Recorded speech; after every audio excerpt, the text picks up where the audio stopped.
So today's point is numerically greatest term. Numerically greatest term in the binomial expansion a plus b power n.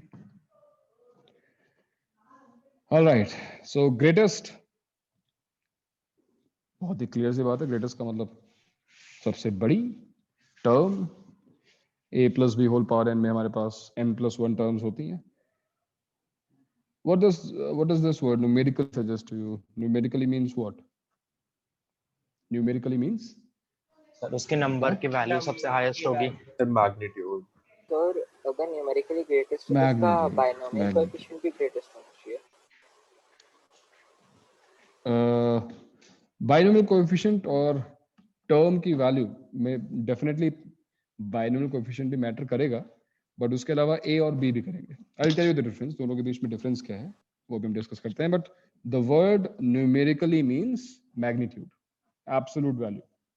absolute value of that term. For example, suppose Zohaib and his friends gave a test. Out of 20 marks, किसको कितने मिले? मैं जब मान लो जोहेब को -10, assuming, ठीक है, -10, 0, 5, 6, 8, -6. This is Zohaib. Test वो वेरी हार्ड, चिंता मत करो, ठीक है, हो जाता है. ठीक है सर. तो ओके, तो अगर ये 5 नंबर्स कंसिडर किए जाएं तो ग्रेटेस्ट टर्म कौन सी है? Which one is the greatest value? Obviously 8 सबसे बड़ा नंबर है. But which term is numerically greatest? Which number is numerically greatest? -10. -10 is numerically greatest, है ना? तो मतलब मॉड ही कंसीडर कर रहे हैं ना हम लोग. मॉड, यस, इसका मॉड, इसकी एब्सोल्यूट वैल्यू, है ना? तो you should always look at the positive side of it, be optimistic. -10 से क्या फर्क पड़ता है? घर वाले कोई पूछे कि नेगेटिव मार्क्स आए तेरे, तो बोल दो एब्सोल्यूट वैल्यू चेक करो ना, नेगेटिव क्यों देखते हो? ऐसा कह सकते. क्या बात है सर. एनीवेज, हाँ, और क्या. तो -10, अब समझ में आया कि हम यहाँ पर माइनस और प्लस ये मैटर नहीं करेगा हमारे लिए. हम केवल टर्म का मैग्नीट्यूड चेक कर रहे हैं, और ये मैग्नीट्यूड जितना बड़ा होगा, सबसे बड़ा जो मैग्नीट्यूड होगा वो टर्म ढूंढने जा रहे हैं. Now the second question comes into our mind. We have already found a way to find middle term of the expansion. And what was special about the middle term? Middle term contains the greatest binomial coefficient. Yes, greatest binomial coefficient होता है. तो यहाँ पर ऐसा क्या special हो रहा है? न्यूमेरिकली ग्रेटेस्ट टर्म जब बाइनोमियल कोएफिशिएंट हो गया ऑलरेडी बड़ा, तो और क्या चाहिए इनको? आओ देखते हैं. Suppose I am expanding 2 + 3 whole power, ये केवल एग्जांपल दे रहा हूँ मैं, 2 + 3 power 5. You're expanding 2 + 3 whole power 5. What will be the first term? 2 power 5. Next term will be 5c1, 2 power 4 into 3, 5c2, 2 cube into 3 square, 5c3, 2 power 4 into 3, 5c2, Power 2 into 3 square. Sorry, 2 square 3 cube, and 5c4, 2 into 3 power 4, and finally 3 power 5. No. So again, if I ask you which term contains the greatest binomial coefficient, your answer will be, because यहाँ पे odd है तो 2 terms होंगी, and this is third term and fourth term which contains the greatest binomial coefficient. But हम binomial coefficient के बारे में केवल बात नहीं कर रहे हैं. Now we are considering the whole term. So यहाँ पर 2 और 3 ये भी मैटर करते हैं, राइट? 2 और 3 की वैल्यू भी मैटर करेगी, और जो भी उसकी पावर्स हैं पूरी टर्म कैलकुलेट करनी होगी. सो वी हैव 6 टर्म्स है, राइट? 6 टर्म्स हैं. इन 6 टर्म्स में सबसे बड़ी टर्म कौन सी है? और वो भी irrespective of its sign, ignore its sign. Plus minus से फर्क नहीं पड़ता, यहाँ तो खैर सारी प्लस हैं, अगर कोई टर्म नेगेटिव होती भी तो हम माइंड नहीं करते उस साइन को, हमें केवल एब्सोल्यूट वैल्यू चाहिए. Now do you think the answer is again middle term और it could be any term, right? क्योंकि केवल Sir, it could be any binomial, term. Yes it could be any term, because binomial coefficient तो greatest है, 5c2 5c3 दोनों बड़े हैं 10 10. But अगर तुम देखो टर्म्स को ही कंपेयर कर लो, इन दोनों को ही कंपेयर कर लो, तो यहाँ पे ये वाली टर्म बड़ी है. क्लियर सा रीजन है, उसके पास एक 2 एक्स्ट्रा है, इसके पास एक 3 एक्स्ट्रा है. मैं ये नहीं कह रहा कि यही टर्म सबसे बड़ी टर्म है, हो सकता है यही टर्म हो या हो सकता है ना हो, बट ये कंफर्म है कि ये दोनों की वैल्यू इक्वल नहीं है. कैन यू कैलकुलेट और कैन यू डू वही टर्म समथिंग, है ना सम सबसे बड़ी. कैलकुलेशंस? कुछ सबसे बड़ी टर्म है फिफ्थ टर्म. चाहो तो भाई सब लोग कैलकुलेट करके देख लो, सही बात है क्या? ऐसा है फिफ्थ टर्म है क्या? हाँ सर. देखना पड़ेगा एक बार. जोया को चेक किया था? सर ये 810 आ रहा है. 810 आ रहा है. और फोर्थ टर्म क्या आ रही है? फोर्थ टर्म कितनी आ रही है? 1427. बड़ी होगी ना यार. फिफ्थ टर्म है नहीं है ना, फोर्थ टर्म ही है आई थिंक. भाई 5 से 10 हो गया, 10 into 4 40 हो गया. फोर्थ टर्म कोएफिशिएंट बहुत छोटा हो गया. नहीं बहुत छोटा गया, बाई 2 हो गया, बट इसके पास एक 2 एक्स्ट्रा आ गया ना, तो उसने इसको देखो 2 स्क्वायर, इसके पास एक 2 मिसिंग है, भले उसको एक 3 एक्स्ट्रा मिला हुआ है, बट उसके पास एक 2 और है ना, तो उसके पास बेसिकली 6 है. तो by chance one of the middle term is the numerically greatest term. अब हमने सिंपल कैलकुलेशन की और उससे हमने इसको निकाल लिया. But this was sheer coincidence कि मिडिल टर्म ही ग्रेटेस्ट टर्म निकली, न्यूमेरिकली ग्रेटेस्ट टर्म निकली. इट इज नॉट नेसेसरी, ये जरूरी नहीं, it can be any term. ठीक है. और कैलकुलेशन करना up to some extent it is possible. ठीक है, हमारे पास 5-6 टर्म्स हम कैलकुलेट कर सकते हैं, but in some expansion if you have 50 terms, 100 terms, 1000 terms, you cannot calculate every term, you cannot guess कि कौन सी टर्म न्यूमेरिकली ग्रेटेस्ट होगी. फॉर एग्जांपल अगर यहीं पे होता मान लो 2 + 3 होल पावर 100, तो ये कैलकुलेशन ऑब्वियसली बहुत टीडियस होगी, हम सभी टर्म्स को कैलकुलेट तो नहीं कर सकते. तो how to find the numerically greatest term in an expansion? And now you know it is not only about the binomial coefficient. Now the values of a and b will also matter. So which term in this whole expansion, power 100 means we will have 101 terms. So out of these 101 terms in this particular example, which term is numerically greatest? ठीक है? Any ideas कैसे check किया जाए? Sir जिसमें binomial coefficient भी थोड़ा बड़ा और 3 की पावर बहुत ज्यादा हो. बाइनोमियल कोएफिशिएंट पर हम कितना लोग मैटर करेगा वो कर मैं सकते तुम्हें हैं कि मतलब एक रेंज तो ला सकते हैं ना हम लोग. क्या हो गया, क्या बड़ा होना चाहिए? सपोज 2 + 11 पावर 5 होता. 11 क्यों, मान लो चलो 2 + 111 होता मान low power 5.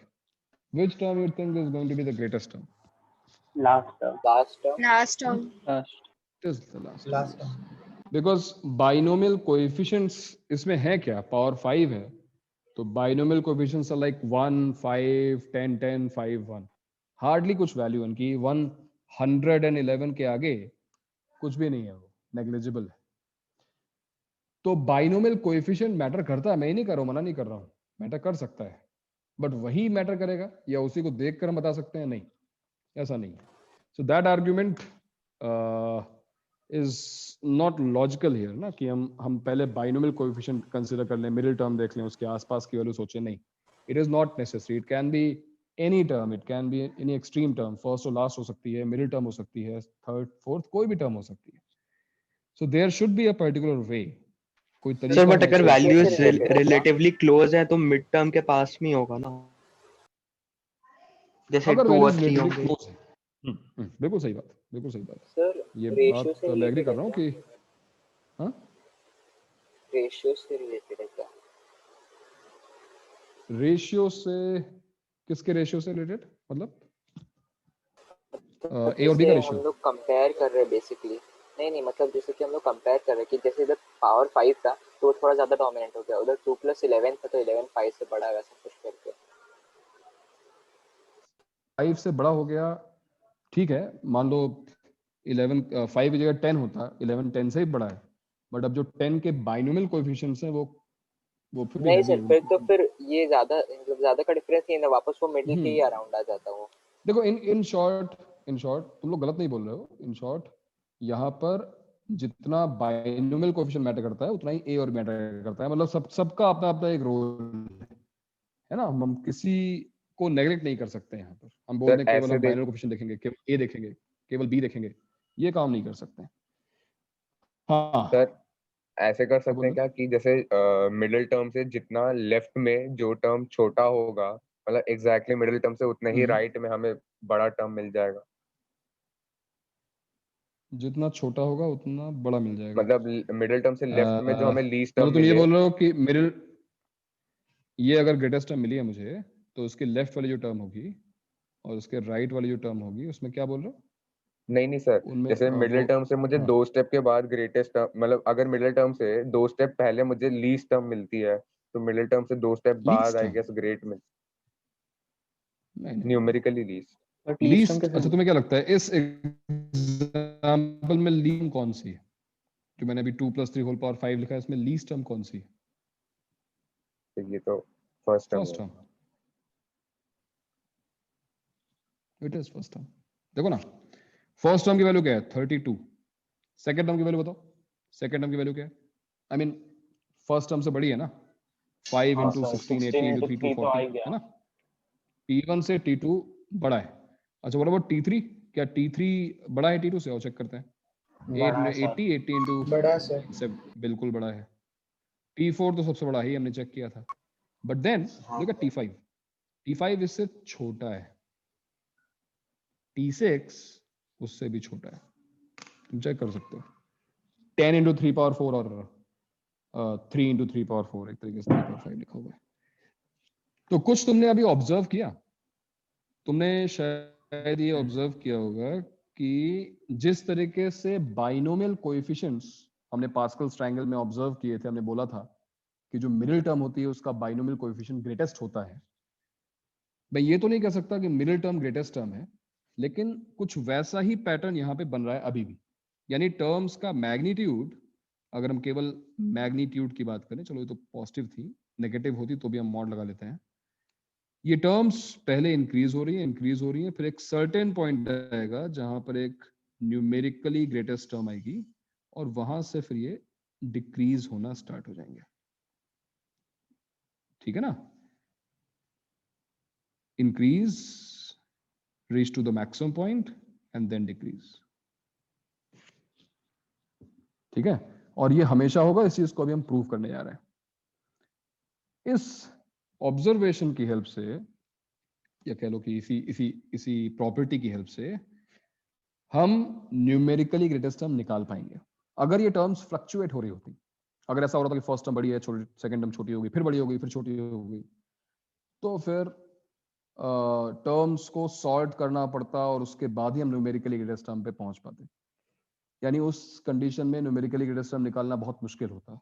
Numerically greatest term निकालना इसलिए इजी है बिकॉज बाइनोमियल एक्सपेंशन में टर्म्स ऑलरेडी सॉर्टेड है स्टार्टिंग से, और एक बार जब वो अपनी पीक वैल्यू पे पहुंचती हैं तो उसके बाद वो डिक्रीजिंग ऑर्डर में आती हैं। पहले वो इंक्रीज करती हैं और फिर डिक्रीज करती हैं, and this will always happen, we are going to prove it. ठीक है, the only thing you should notice is, should keep in your mind, it is not necessary that numerically greatest term comes in middle. ठीक है, right in the middle, ये middle term हो ये जरूरी बिल्कुल नहीं है, कहीं भी हो सकती है। अब कैसे न्यूमेरिकली ग्रेटेस्ट टर्म फाइंड की जाए? देखो, इस ऑब्जर्वेशन के बेसिस पर मैं यहाँ पे कुछ अज्यूम करने जा रहा हूँ। ये मेरा अजम्पशन है, ध्यान से देखना। मेरा अजम्पशन है, let magnitude of r plus 1th term, मैंने ऐसे अज्यूम कर लिया r प्लस 1th टर्म है, उसका मैग्नीट्यूड मतलब mod is greater then magnitude of rth term. ये दो कंसेक्यूटिव टर्म्स हमने ली और हमने ऐसा अज्यूम कर लिया कि r प्लस 1th टर्म का मैग्नीट्यूड rth टर्म के मैग्नीट्यूड से बड़ा है। अब तुम कहोगे मैंने ग्रेटर ही क्यों अज्यूम किया, तो मैं कहूंगा ग्रेटर नहीं अज्यूम करना चाहते, तुम लेस अज्यूम कर लो। मेरा केवल ये अजम्पशन है भाई, तुम या तो ग्रेटर अज्यूम कर सकते हो या इक्वल्स टू अज्यूम कर सकते हो या फिर लेस देन अज्यूम कर सकते हो। तीनों में से मैं कोई एक अज्यूम कर लिया, उससे फर्क क्या पड़ता है कि नहीं। मैंने यहाँ पर ग्रेटर अज्यूम कर लिया इसको, this is just an assumption. चलो अब इस अजम्पशन को सिंप्लीफाई करते हैं, इस अजम्पशन को देखते हैं। ये आइडिया क्या है, what the idea behind this first step, क्यों किया मैंने ये दो कंसेक्यूटिव टर्म्स को सर कंपेयर। हमने वो देखा ना कि पहले इंक्रीज करेगा फिर एक पॉइंट पे आके डिक्रीज करेगा, तो हम लोग इससे ये बोल सकते हैं कि Yes, TR प्लस 1 yes, या तो yes. ग्रेटेस्ट है या तो ग्रेटेस्ट से पहले आता है। सर लेकिन फिर बाद में भी मतलब इस अजम्पशन का मतलब उसके नेक्स्ट टर्म के साथ भी उसको लेस देन करना पड़ेगा ना? नहीं, देखो ये मेरा अजम्पशन है और मैं एक रिजल्ट तक पहुंच चाहता हूँ, मैं कुछ कंक्लूड करना चाहता हूँ। I want to check for what values of r this assumption will hold good, ये चीज करेक्ट होगी। क्योंकि एक बार मुझे आर की वैल्यू मिल गई तो मुझे पता रहेगा, देखो ये नेक्स्ट टर्म है वो उसकी प्रीवियस टर्म है, TR plus 1 is next term, TR is its previous term. फिर इसमें तो अगर मुझे पता चल गया कि हाँ भाई this is true for r equals to 5 till r equals to 5, तो मैं 1 रखूंगा करेक्ट होगा, 2 रखूंगा तो करेक्ट होगा, 3 रखूंगा तो करेक्ट होगा, 4 5 तक करेक्ट होगा। इसका मतलब मुझे पता होगा कि T6 T5 से बड़ा है, मतलब वो इंक्रीज करता जा रहा है। और उसके बाद वो इंक्रीज नहीं करेगा, फिर वो डिक्रीज करना शुरू कर देगा। तो कहां तक टर्म्स इंक्रीज करेंगी और फिर उसके बाद कहां उस पॉइंट से फिर वो डिक्रीज करना स्टार्ट करेंगी, तो जिस पॉइंट तक टर्म्स जिस टर्म तक वो इंक्रीज करने वाली हैं वही हमारी न्यूमेरिकली ग्रेटेस्ट टर्म है। तो अभी तुम्हें समझ में आएगा, पहले हम इसको चलो सिंप्लीफाई करते हैं। इस अजम्पशन को हमने सिंप्लीफाई किया। What is TR plus 1? TR plus 1 क्या होता है भाई, फॉर्मूला क्या हमारा, NCR A raised to n minus r b raised to r n minus r a power n minus r into b power r greater than TR क्या होगा, TR क्या होगा विवान बताओ। NCR minus 1। चलो रुको पहले विवान बताओ, विवान है क्या, विवान सर कहाँ है विवान? यस सर चलो नाम बताओ, आ जाओ। कहाँ थे तुम भाई? PS4 था सर। तो लेट हो गया? नहीं अच्छा, साउंड की स्पीड लाइट की स्पीड से कम होती है। ओके, सो बताओ विवान, TR प्लस 1 अगर ये है तो TR क्या होना चाहिए बताओ।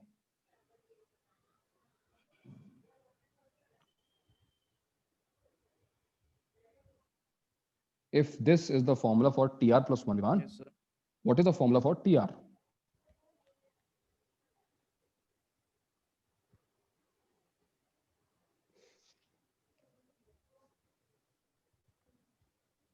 This is a basic aptitude question, not maths question. R plus 1 के लिए अगर ये फॉर्मूला है तो R के लिए फॉर्मूला क्या होगा?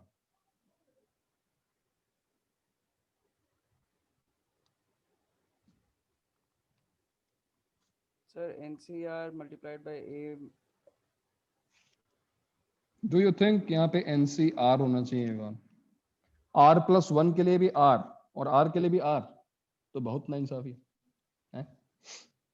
इंसाफ करो भाई, गलत बात है ना ये तो यार। R plus 1 के लिए भी R और R के लिए भी R। नहीं, NC R minus 1 R minus 1 और multiplied by A n minus R minus 1। Correct, n minus bracket R minus 1 यानी n minus R plus 1 है ना, ठीक है। and वहाँ बताओ multiplied b by power b power r की power 2. हाँ हाँ हाँ, क्या हो गया? b की पावर r की पावर 2, कितनी सारी पावर भाई, पावरफुल हो गया है तो पूरा। 2r. b to the power किस खुशी में 2r हैं? सोच के बता ना।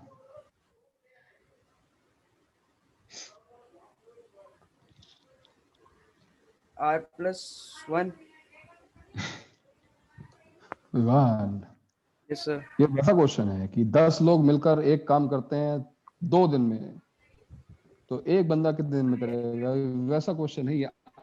r+1 के लिए पावर यहाँ पे r है, तो r के लिए पावर क्या होगी यार? r plus 2. r+1 के लिए r है, तो r के लिए क्या होगी विवान? r minus 1. कोई बात नहीं, होता है। तो ये है भाई हमारा अजम्पशन है ना, tr+1 ग्रेटर देन tr। अच्छा, इस मॉड में से एटलीस्ट हम एनसीआर को तो बाहर ला सकते हैं। किस खुशी में भाई? सर वो एनसीआर कैसे बोल दिया मैंने कि पॉजिटिव ही रहता है, बाहर ला सकता हूँ? हमेशा पॉजिटिव ही रहता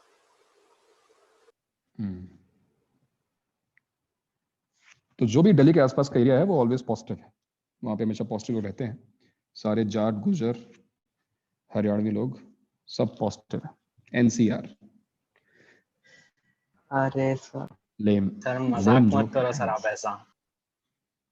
हाँ हाँ, आज मैं सेटिंग चेंज करता हूँ अपनी ह्यूमर सेटिंग है 40%। पॉजिटिव इसके लिए पॉजिटिव एनसीआर बाइनोमियल कोएफिशिएंट हमेशा पॉजिटिव होते हैं, और ये हमेशा पॉजिटिव क्यों होते हैं इस बात के बारे में डिस्कशन होगा परम्यूटेशन एंड कॉम्बिनेशन में, because this is the number of ways, और नंबर ऑफ वेज कभी नेगेटिव नहीं हो सकते है ना। Like in how many ways you can eat masala dosa, it cannot be -2, right? It cannot be half. Yes sir.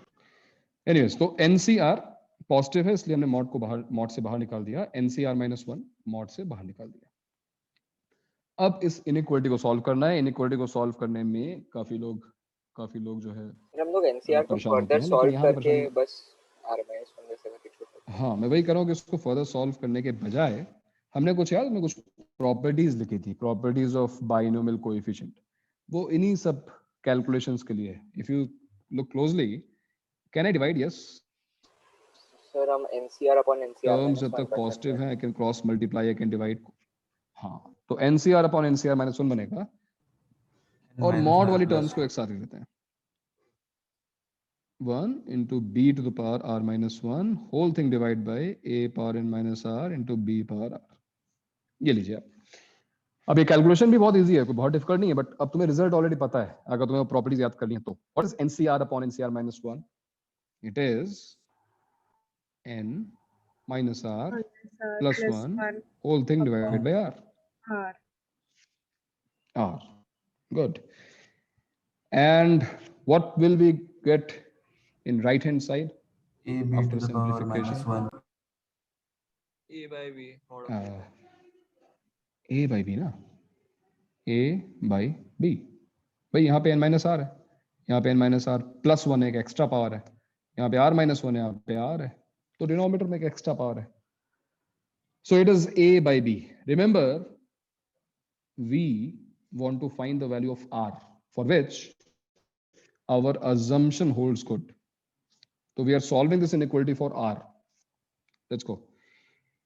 In the next step, you know, everything is positive, सब कुछ positive है, n, r, everything is positive. Cross multiply सब कुछ allowed है ना, inequality में हमने r से cross multiply कर दिया, and now we will collect all terms having r. So r plus mod of a by b into r is less than n plus 1, and this implies take r common, and once again you divide. R is less than n plus 1 upon 1 plus mod of a by b. तो ये है हमारा conclusion, this is conclusion and this was our assumption. Sir वो greater अब than इस चीज को बहुत हो सकता है, ध्यान, क्या चीज? वो आर इज लेस देन जो लिखा है वो ग्रेटर देन या इक्वल टू भी हो सकता है ना कंडीशन के साथ। यस यस यस, जैसे हमारा असम्पशन चेंज होगा वैसे ही हमारा कंक्लूजन चेंज हो जाएगा। यानी अगर लेकिन मैंने घूम यहाँ पे फिर के देखो हम लोग ग्रेटर एंड में साइन एक ही लगाया, चीज पे आने वाले हैं ना। हाँ हाँ, रिजल्ट ये चीज, ये जो टर्म है वो तो ऐसी रहेगी ना, ये टर्म चेंज नहीं होगी। यहाँ पर अगर ग्रेटर है तो तुमने ऑब्जर्व किया, तुमने सिंप्लीफाई किया और उसके बाद तुमने देखा कि यहाँ पर लेस देन आता है। इसका मतलब है कि अगर मैंने यहाँ पर लेस देन साइन यूज किया होता तो यहाँ पे ग्रेटर साइन आ जाता। बट ये टर्म तो चेंज नहीं हो रहा है, ये टर्म तो वही रहने वाली है, n+1/1 + mod of a/b। और ये जो भी है ये वैल्यू हमें क्वेश्चन में पता होगी, बिकॉज जिस बाइनोमियल एक्सपेंशन की हम बात कर रहे हैं उसमें n पावर है जो कि दी जाएगी और a और b की वैल्यूज भी उस क्वेश्चन में दी जाएंगी। सो n+1/1 + mod over a/b, let this value be equal to m। यहाँ इक्वेशन को पूछता तो नहीं है और इसीलिए जो रिजल्ट निकालना है, जो क्वेश्चन सॉल्व करने का तरीका है बहुत इजी है, 2 स्टेप प्रोसेस है जो मैं बताऊंगा और तुम क्वेश्चन सॉल्व कर लोगे, सभी लोग कर लेंगे। लेकिन डेरिवेशंस मैक्सिमम लोग स्किप कर देते हैं, उनको जरूरत फील नहीं होती, उसको समझने की कोशिश करो, अच्छी चीज है ना। डेरिवेशंस ठीक से बुक्स में लिखे भी नहीं होते, तुम समझ भी नहीं पाओगे उसमें क्या लिखा हुआ है, कैसे पहुंच गया उस रिजल्ट पे। वो मैं ये कह रहा हूँ कि ये जो पूरा एक्सप्रेशन है n+1/1 + mod over a/b, उसको मैंने m अज्यूम कर लिया। अब ध्यान से देखो, हमारा अजम्पशन था mod of tr+1 is greater than mod of tr, और इससे हमने कंक्लूड किया that r should be less than m। इसका मतलब यह है कि अगर मैंने यहां पर अज्यूम किया होता tr+1 less than mod tr, तो इसका कंक्लूजन आता r ग्रेटर देन m। और अगर मैं कहीं यहाँ पर इक्वलिटी यूज की होती है ना, अगर यहाँ पे इक्वल यूज किया होता तो यहाँ पे आता r = m। अब यहाँ पे जो m है, जो m है वो नोन वैल्यू है। इसको और भी क्लियरली तुम्हें एक्सप्लेन करने के लिए मैं m को थोड़ी देर के लिए कुछ अज्यूम कर रहा हूं। फॉर एग्जाम्पल m = सपोज हमने अज्यूम किया 4.7। मान लो हमने m को अज्यूम कर लिया, मान लो मैंने कैलकुलेट किया और m की वैल्यू कैलकुलेट करने के बाद 4.7 आती है। नाउ लुक एट दिस, जहां से हमने स्टार्ट किया था ये वाला पार्ट, उल्टा चलो, r लेस देन m और m इस वक्त 4.7 है। तो r जब तक 4.7 से छोटा है तब तक हमारा अजम्पशन करेक्ट रहेगा, राइट? हमने जो अज्यूम किया है वो चीज सही रहेगी। अब r क्या चीज है? r तो तुम्हें नंबर ऑफ टर्म बताता है। r कहां से स्टार्ट होगा? r 1 से स्टार्ट होगा। तो जब मैं r को रखूंगा 1, r को जब मैं रखूंगा 1, r = 1, तो ये चीज सेटिस्फाई हो रही है ना, क्योंकि 1 जो है Yes, वो sir. 4.7 से छोटा है। तो 1 अगर इंक्लूजन को सेटिस्फाई कर रहा है तो 1 हमारे अजम्पशन को भी सेटिस्फाई करेगा। इसका मतलब mod of t2 should be greater than mod of t1। ठीक, this is for r = 1। What about r = 2?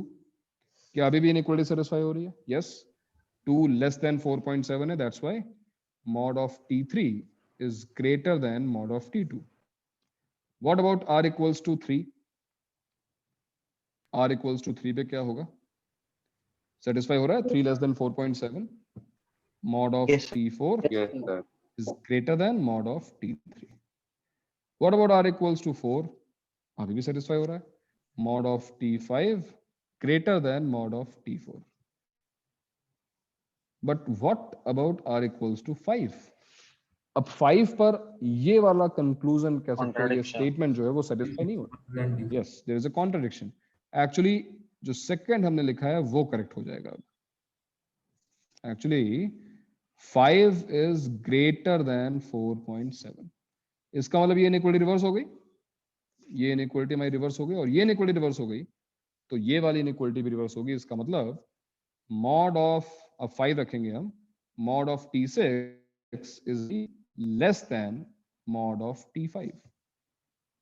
r = 6 के लिए mod of t7 is actually less than mod of t6 and so on. ये चलता जाएगा.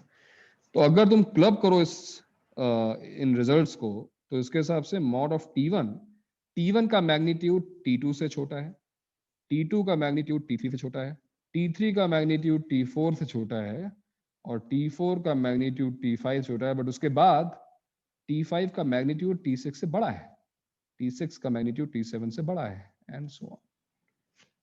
So in this example, which term is the numerically greatest term? T5. T5. It is the fifth term. How it is related with the value of m? अगर m की value 4.7 है तो answer 5 आ रहा है. क्यों?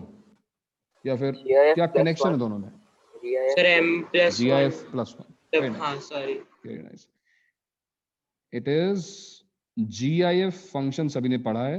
अगर नहीं पढ़ा हो तो इसका मतलब सिंपली उसकी इंटीग्रल वैल्यू है. डेसिमल वाले पार्ट को इग्नोर कर दो. 4.7 है, 0.7 को इग्नोर कर दो. 4 जो पॉजिटिव फ्रैक्शन है उसको इग्नोर कर दो. Works for the positive values, negative values के लिए अलग हो जाएगा, है ना. Greatest integer function means the greatest integer which is less than the given value. 4.7 से जस्ट छोटा इंटीजर कौन सा है? 4 है. तो GIFM plus 1, TGIFM plus 1 is the numerically greatest term. That's it. इतना जिसको समझ में आ गया उसको ये भी समझ में आ गया कि आंसर हमको निकालना कैसे. It's a 2-step process. But before that एक और एग्जांपल मैं देना चाहता हूं, क्योंकि अगर m की वैल्यू इंटीजर आ गई, ये मैंने 4.7 लिया था, 4 वाले केस में कुछ इंटरेस्टिंग होने वाला है. और देखते हैं क्या इंटरेस्टिंग होगा. यस, तो एक बार फिर हमारा कंक्लूजन, हम r लेस देन m, जहां पे m की वैल्यू 4 है, हमको पता है कि हम r को 1 रखेंगे. r इक्वल्स टू 1 के लिए mod of t1 less than mod of t2 आएगा.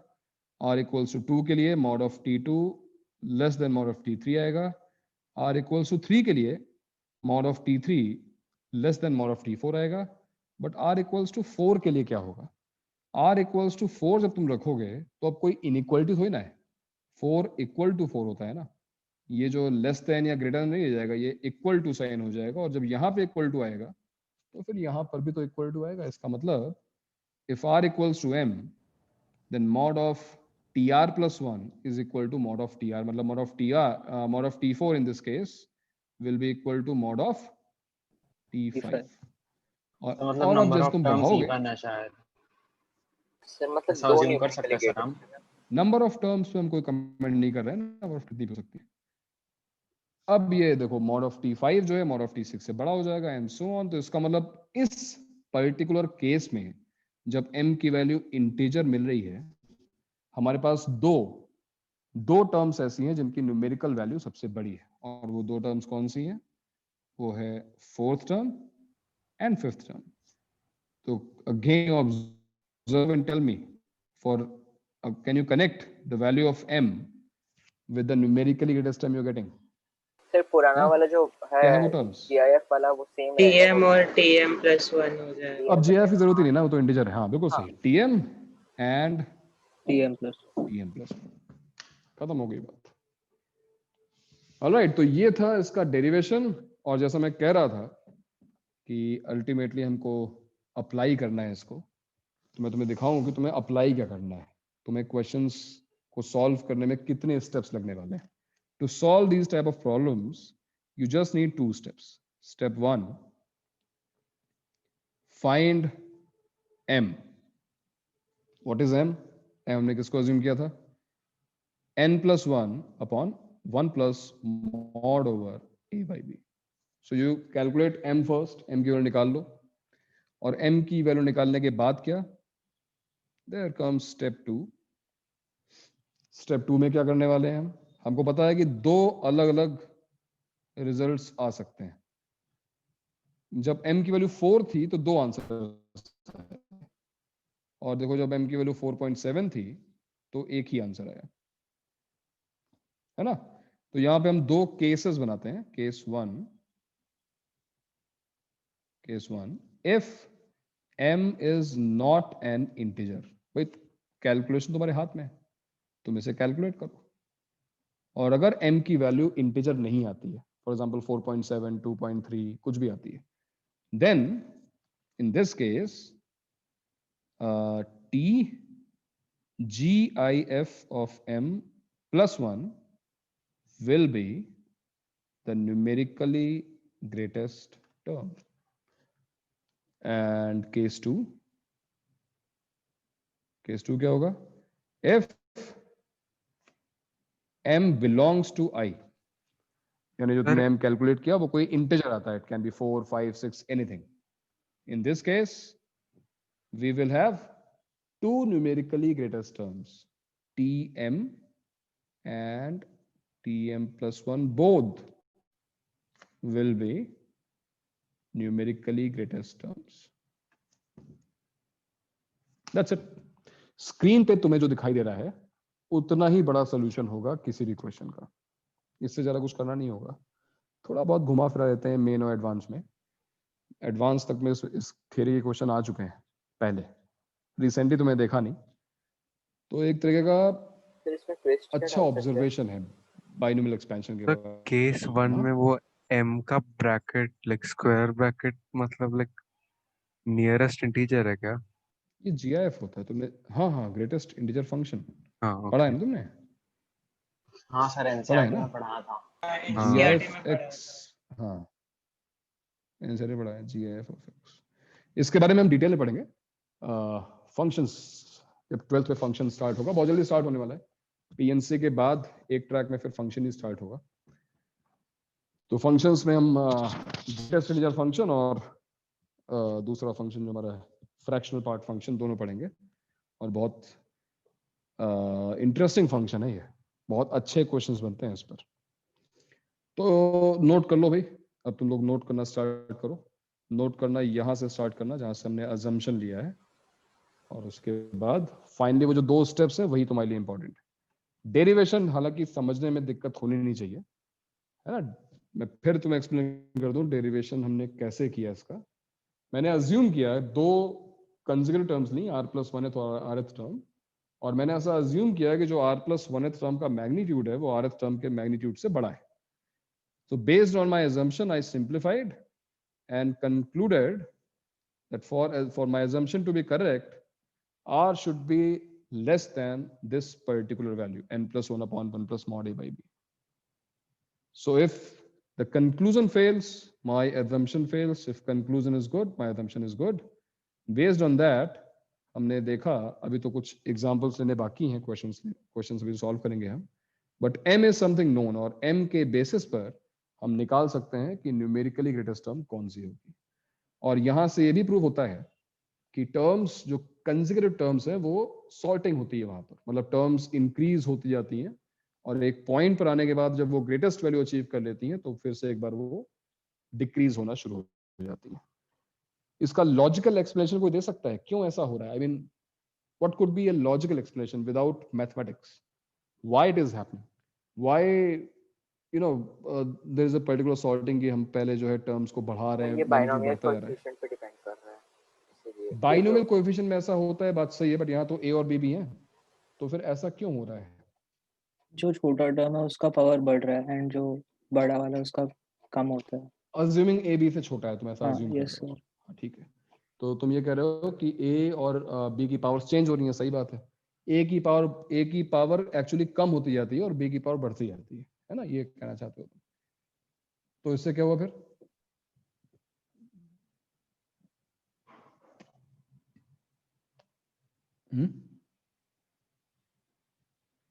इससे क्या हुआ? If A is greater than B फिर वैसा होगा। So, नहीं नहीं, a less, assuming a less than b, चलो a b से छोटा है, अब बताओ। फिर तब तो उल्टा होगा। कमेंट उल्टा मतलब अगर a b से छोटा है, भाई पावर्स कैसी होती हैं? पावर्स, ये 2 स्टेप्स जो लिख लेना भैया। पावर्स ऐसी होती है ना, ये पावर्स देखो, स्टार्ट होता है a, मैं बाइनोमियल कोएफिशिएंट अगर इग्नोर कर दूं, a power n -1 into b। अब क्लियरली अगर a b से छोटा है तो ये टर्म इससे छोटी होगी ना, a power n minus one into b बड़ा होगा ना, उससे बड़ा होगा a power n minus two into b square, उससे बड़ा होगा a power n minus three into b cube and so on to सबसे बड़ा होगा b पावर n। तो एक्चुअली ये भी सॉर्टेड है ना, a और b की पावर्स इस तरीके से लिखी हैं कि उनमें भी सॉर्टिंग है, और बाइनोमियल कोएफिशिएंट तो सॉर्टेड है ही, सॉर्टेड इन सेंस कि वो मिडिल में जाके ग्रेटेस्ट होते हैं। तो दो सॉर्टेड सीक्वेंसेस की जब हम टर्म्स को मल्टीप्लाई करते हैं, अगर सेम नेचर की सॉर्टिंग है, इंक्रीजिंग है, दोनों इंक्रीजिंग है, तो इंक्रीजिंग रिजल्ट मिलता है पॉजिटिव कंसीडर करते हुए, और अगर डिक्रीजिंग है, दोनों डिक्रीजिंग है मान लो, तो डिक्रीजिंग ही मिलता है। यहां पर क्या हो रहा है, यहां पर इंक्रीज करने के बाद डिक्रीज हुआ है, इसलिए यहां पे थोड़ा वेरिएशन आएगा, लेकिन ये कहीं ना कहीं एक लॉजिकल एक्सप्लेनेशन है। क्या ये सॉर्टिंग वाला जो स्टेटमेंट बोल रहा हूँ वो लॉजिकली समझ में आ रहा है? अगर नहीं समझ में आ रहा है, मान लो समझा, ये पता ये अरेंजमेंट मैं तो पढ़ा नहीं रहा हूँ, मैं तो इसका क्या नहीं आ रहा मतलब? हम एक बॉक्स, सर आप फिर से बताएं ठीक ना। है, आवाज लैग हो रहा है। सबका आवाज लैग हो रहा है। आवाज पे लैग हो गया यार। अभी भी लैग हो रहा है सर।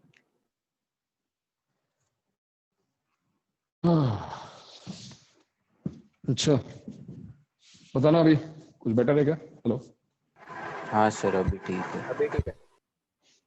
अभी ठीक है, ओके। मैं ये कह रहा हूँ कि इसको लॉजिकली एक्सप्लेन करने के लिए मैं तुम्हें एक एग्जांपल देता हूँ। मैं सॉर्टिंग वाली जो बात कर रहा था, मैं ये कह रहा था कि अगर दो सीक्वेंस है जो सॉर्टेड है, 3 ग्रेटर देन 2 ग्रेटर देन 1, और यहाँ लिखा हुआ है 5 ग्रेटर देन 3 ग्रेटर देन 1, तो अगर मैं इनकी करस्पॉन्डिंग टर्म्स को मल्टीप्लाई करूँ, 3 इंटू 5 15, 2 इंटू 3 6, 1 इंटू 1 1, देखो सॉर्टिंग सेम ही रहेगी ना। सबसे बड़ी टर्म कौन सी होगी when you multiply two greatest terms? और इसको समझने के लिए मान लो you have infinite 10 rupees note, you have infinite 5 rupees note, you have infinite 1 rupee coins, और तुम्हें किसी ने कहा कि भैया ऐसा करो कि you can choose 10 notes of one denomination, 5 notes of other, and 3 notes of other notes or coins जो भी हो. So if you want to take out the maximum amount from this bag, which denomination you will choose for 10 notes 10. of what? 10 rupees. Obviously 10. 10 notes of 10 rupees, 5 notes of 5 rupees, 3 notes of 1. या 3 coins of 1, है ना? तो इस चीज को rearrangement inequality बोलते हैं, और इससे बहुत अच्छे से क्वेश्चन इससे सॉल्व होते हैं। इनफैक्ट AMGM का एक प्रूफ n नंबर्स के लिए इससे लाया जा सकता है, कभी देखेंगे ओलंपियाड लेक्चर में। हाँ, हमने जब न्यूमेरिकली ग्रेटेस्ट, उसको हम डिफरेंशिएशन से रिलेट कर सकते हैं। डिफरेंशिएशन नहीं सर वो ऐसा ग्राफ बनाया तो डिफरेंशिएशन ऐसा है कि जिस पॉइंट पे स्लोप 0 हो रहा है उस पॉइंट पे आता है। नहीं, तुम ग्राफ बना नहीं पाओगे ना, क्योंकि ये जो फंक्शन तुम बनाओगे, ये फंक्शन में टर्म्स डिस्क्रीट है, कंटिन्यूअस नहीं है फंक्शन में। You can not differentiate in everything which comes in your way, right? It should be differentiable, this function should be differentiable. तो फिलहाल तो कैलकुलस यूज मत करो, हाँ कैलकुलस का भी यूज कर सकते हैं, बट जो तुम बोल रहे हो उस तरीके से नहीं, दूसरा मेथड है। तो फिलहाल मैं केवल तुम्हें एक्सप्लेन करने की कोशिश कर रहा था इसको लॉजिकली। रिजल्ट तो हमारे पास आ ही चुका है, बस ये 2 स्टेप्स हैं और हमारा आंसर आ जाएगा। Let's go through some examples, कुछ एग्जांपल ऐसे देखते हैं, अभी तुम्हें क्लियर होगा। जैसे मान लो लिखा हो 2 minus 3x to the power 17, ठीक है, 2 minus 3x to the power 17 in this expansion, if x equals to 1, find the numerically greatest term. Find the numerically greatest term for x equal to 1, ठीक है। ये दोनों steps अपने पास रखो, सामने रखो उसको, और इसको अप्लाई करो। What is the first step? Find the value of m। चलो पहले हम m की वैल्यू निकालते हैं। What is the value of m? 17 plus 1 upon n plus 1 upon 1 plus mod over a by b। a क्या है यहाँ पर? 2 और b क्या है? -3। बट ठीक है, मॉड लगा हुआ है तो फर्क नहीं पड़ेगा इसमें ना।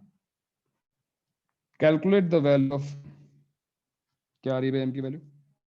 10.8 10.8 10.8 All right, 10.8.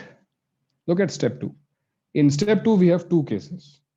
If m is not an integer, तो क्या m integer है? देखो ना, नहीं है ना, it is not an integer, so we are inside case 1. Which term will be numerically greatest? कौन सी term होगी? 11th 11th term.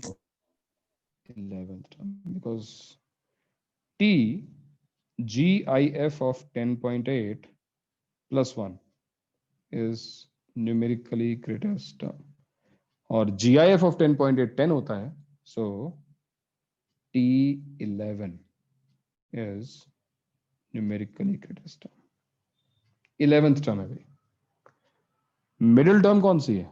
अगर पावर 17 है तो मिडिल टर्म कौन सी होगी? मिडिल टर्म होगी 9 और 10 9 and 9 और 10, लेकिन जो ग्रेटेस्ट टर्म है वो 9 और 10 दोनों नहीं है, वो देखो 11th टर्म। ठीक है ना, because this will depend on 2 and 3 also. केवल बाइनोमियल कोएफिशिएंट नहीं देखना है हमको। अब बताओ, हाउ डिफिकल्ट वाज इट? था कहीं भी डिफिकल्ट है? सिंपल था ना। जो ये प्रोसीजर है, हेलो, अच्छा सुनाई दे रहा है। ओके, तो ये जो प्रोसीजर है वो तो इजी है ना। डेरिवेशन भले ही थोड़ा ट्रिकी हो, लेकिन प्रोसेस तो इजी है। 2 स्टेप 2 स्टेप आज सोल्यूशन है इसका। ये तो समझ में आ गया होगा। चलो एक क्वेश्चन और देता हूँ, उसको ट्राई करो, देखते हैं समझ में समझा कि नहीं समझा। इसका आंसर भव्य बताएगा, ठीक है? भव्य, इन 3 minus 4x 3 minus 4x to the power 27 for x equal to 1। ये कुछ लोगों को सरप्राइजिंग लग रहा होगा कि ये मैं क्या कर रहा हूँ, मैं x क्यों लिख रहा हूँ और फिर मैं हाँ x की सर, मैं वैल्यू वही 1 क्यों दे पूछने रहा वाला था अभी आपसे। हूँ। x less than 1 होगा तो नहीं, कोई फर्क नहीं पड़ेगा, x लेस देन 1 हो ग्रेटर देन 1 हो। इसके पीछे एक स्टोरी है, पता नहीं सही है कि नहीं सही है, मैं वैलिडेट तो नहीं कर सकता उस स्टोरी को, बट ये है कि कभी शायद जेई में एक क्वेश्चन आया ऐसा कि 2 + 3 पावर समथिंग, जैसा मालूम, मैं एग्जांपल दे रहा हूँ, 2 + 3 power 100, find the numerically greatest term. तो बंदे ने लिख दिया 5 पावर 100। अब मतलब स्मार्ट लोग की कमी नहीं है ना। 5 पावर 100 इज नॉट रॉन्ग भाई, मैं एक्सपेंड करूं क्यों? 2 + 3 is 5, 5 power 100 is the numerical greatest because this is the only term in the expansion। हमने एक्सपेंड किया ही नहीं, हमने 2 + 3 पहले ऐड कर दिया। तो है ना, तो ऐसे जो सच स्मार्ट एसेस ये जो होते हैं, इनसे बचने के लिए रैम इंटीजर है। एन तो इंटीजर होता ही है ना, पावर। उसने जे का जो क्वेश्चन आएगा लैंग्वेज चेंज की और लिखा कि after expansion of 3 - 4x power 27, तो अभी x लिखा हुआ है, substitute x equal to 1 then first to expand, then substitute x equal to 1 and then find the numerically greatest term out of those 28 terms। तो लैंग्वेज थोड़ी change की गई उसके बाद, ठीक है? उसको तो मार्क्स देने पड़े होंगे क्योंकि उसने गलत तो लिखा नहीं, सही लिखा उसने। चलो, अगर ये क्वेश्चन सॉल्व होता है तो उसका मतलब तुम्हें एटलीस्ट ये 2 स्टेप तो समझ में आ रहे हैं, और यही मैं चाहता हूँ कि कम मिनिमम इंफॉर्मेशन जो ये तो हो गया सर, लेकिन आप बोले थे कि ये सर अगर किसी ने x का वैल्यू पहले डाल के कर दिया, नहीं कर सकता, गलत बात होगी ना। उसने लिखा होगा कि after expansion substitute x equal to 1। हाँ ओके। सर इसका आंसर क्या आ रहा है? सर इसका आंसर आ गया। तुम्हारा क्या है बताओ? सर ये है कि इसको आपने बोला था मेन और एडवांस में भी आया, तो फिर क्या मतलब कैसे करके आएगा? राइट? अच्छा नहीं, अभी अभी तो ये समझो कि ये मेन लेवल या सीईटी लेवल का ही क्वेश्चन चल रहे हैं अभी, क्योंकि डायरेक्टली थ्योरी बेस्ड है ना। थोड़ा सा तो सर वही घुमाएंगे पूछ और रहा हूँ कि घुमाएंगे। कैसे घुमा सकते हो, मतलब अभी एक आएंगे, अभी एग्जांपल आप आएंगे, ऐसे। वेट करो, पेशेंस रखो, पहले इसको सॉल्व तो करो। इसका आंसर क्या है बताओ? सर 16 या 17, m तो equals to T16 और T17 16 आ रहा है। 17, टू टर्म्स आ रही हैं। Yes m equals to 27 plus 1 n plus 1 upon 1 plus mod over a by b, 3/4 minus है, कोई बात नहीं, प्लस हो जाएगा। तो 4 इंटू 28 डिवाइड बाई 7, और इस बार इंटीग्रल आंसर आ गया। ठीक है, अगर ये इंटीग्रल आंसर है तो फिर हम केस 2 में हैं। देखो case 2, this time we will have 2 numerically greatest terms. तो हमारा आंसर होगा TM यानी कि T16 and T17 both are numerically greatest terms. चलो उसको भी वेरीफाई करते हैं। Can you verify your answer? Verification का मतलब you just check and tell me. Sir हम लोग T15 क्या निकाल सकते हैं ना, T15 अगर उससे नहीं कम है। नहीं, वेरिफिकेशन का मतलब ये है केवल इतना सर वेरीफाई इनके आगे पीछे के टर्म्स निकाल के देख सकते। नहीं नहीं, मैं वो नहीं कह रहा हूँ। मैं कह रहा हूँ केवल ये मुझे बताओ, वेरीफाई करो कि इन दोनों की वैल्यू सेम है। T16 और T17 की वैल्यू सेम है, ये मुझे दिखाओ। वैल्यू मतलब उनका न्यूमेरिकल वैल्यू, उनका मैग्नीट्यूड सेम है। वो मेरे को तो क्वेश्चन पे राइट साइड पे उधर क्लिक करना पड़ेगा सर वो जनरल टर्म निकाल के इक्वेट क्या करके करना पड़ेगा? देख राइट सकते साइड हैं ना क्वेश्चन सर, जनरल टर्म को सर इक्वेट बस करके साइन कर डिफरेंट सकते रहेगा हैं। सर। सी नहीं रही ये ऑप्शन। सर कोई क्या हो कुछ रहा तो है पेपर स्मिथ? सॉल्व करता है। स्मिथ पेपर सॉल्व कर रहा है क्या? सर नहीं। स्मिथ? हाँ सर। ओ वेट है। कौन? अच्छा, कोई और सॉल्व कर रहा है क्या पेपर? ए ऑप्शन क्या था? कौन सा पेपर? पता नहीं। ओके, तो भाई मैं चाहता हूं कि आप लोग वेरीफाई करो और बताओ कि क्या एक्चुअली 16th टर्म और 17th टर्म इक्वल हैं। ये तो चेक करो। कैसे चेक करोगे बताओ? तुम कह रहे हो जनरल टर्म का फॉर्मूला ना T16 क्या होगा? 27, और हालांकि हम मैग्नीट्यूड चेक कर रहे हैं, तो मॉड ऑफ T16 क्या होगा? 27 C क्या? 27 C 15 3 to the power 12 correct, -4 to the power, हालांकि माइनस की जरूरत, मॉड लगा हुआ है, 15, और क्या होगा T17? Mod of 27 C 16 3 to the power 11 -4 to the power 16। अब हमने जो अपना आंसर निकाला है उसके हिसाब से इन दोनों टर्म्स का मैग्नीट्यूड सेम है। ठीक है, एक नेगेटिव एक पॉजिटिव दिख रही है, लेकिन दोनों का मैग्नीट्यूड सेम है भाई। तो ये चीज वेरीफाई करनी। Can you verify? क्या तुम दोनों की वैल्यूज निकाल के मुझे बता सकते हो कि इक्वल आ रही है कि नहीं आ रही है? हाँ,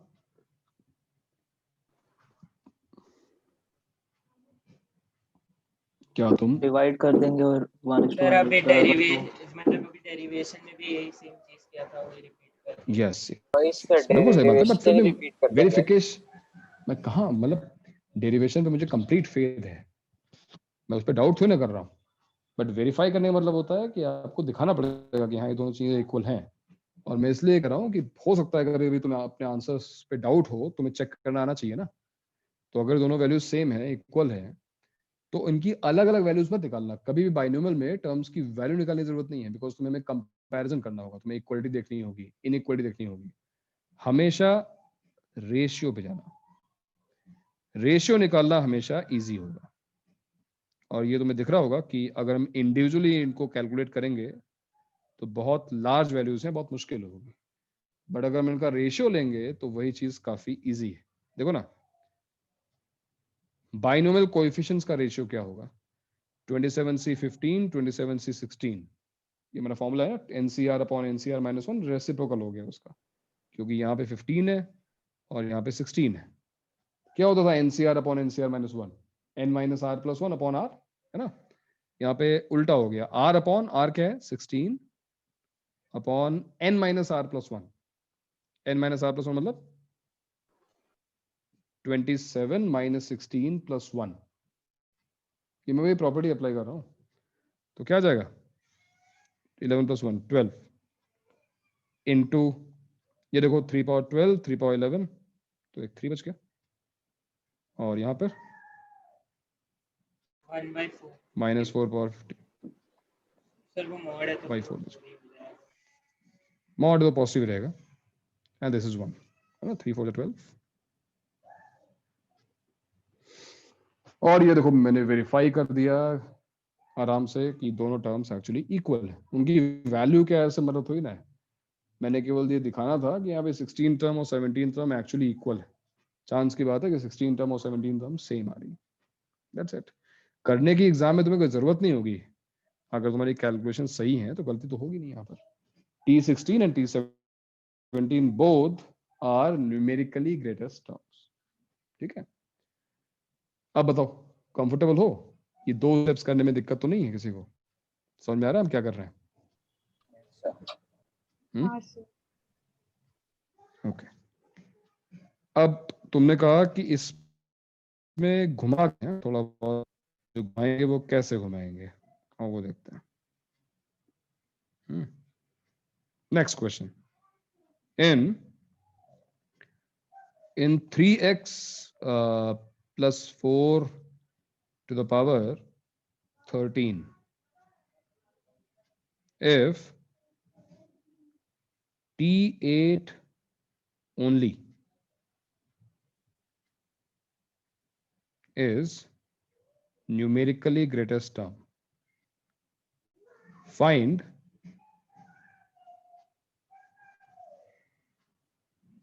range of x। इस बार क्वेश्चन ये है, थोड़ा मैंने देखो घुमा दिया, तुम कहते हैं घुमाएंगे कैसे, ऐसे घुमा सकते हैं, कैसे कि न्यूमेरिकली ग्रेटेस्ट टर्म निकाली नहीं है, numerically greatest term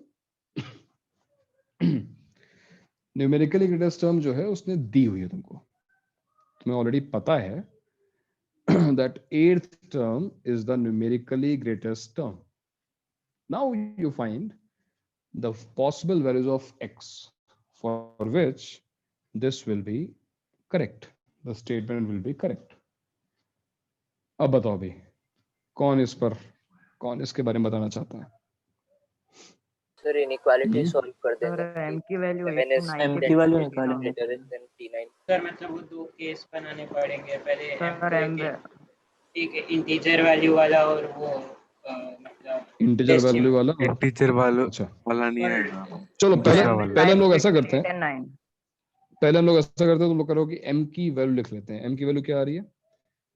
13 plus 1 14 divided by 1 plus mod over a by b mod over 3x by 4। चाहो तो उसको सिंप्लीफाई कर लो, 14 to 4 56 upon 4 plus 3 mod x। भाई 3 और 4 तो मॉड से बाहर ही निकल गए ना। तो ये देखो m की तुम कर रहे वैल्यू, m की वैल्यू ये आ रही। अब बताओ इसके बाद क्या कह रहे हो?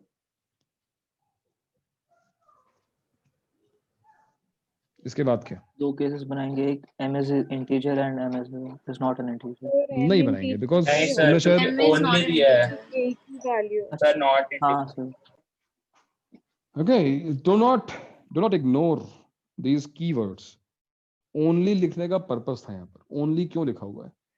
ओनली इसलिए बता रहा है तुमको, ये बता रहा है कि हाँ भाई एक ही टर्म है जो न्यूमेरिकली ग्रेटेस्ट है। अगर m इंटीजर होता तो फिर दो दो टर्म्स न्यूमेरिकली ग्रेटेस्ट होती।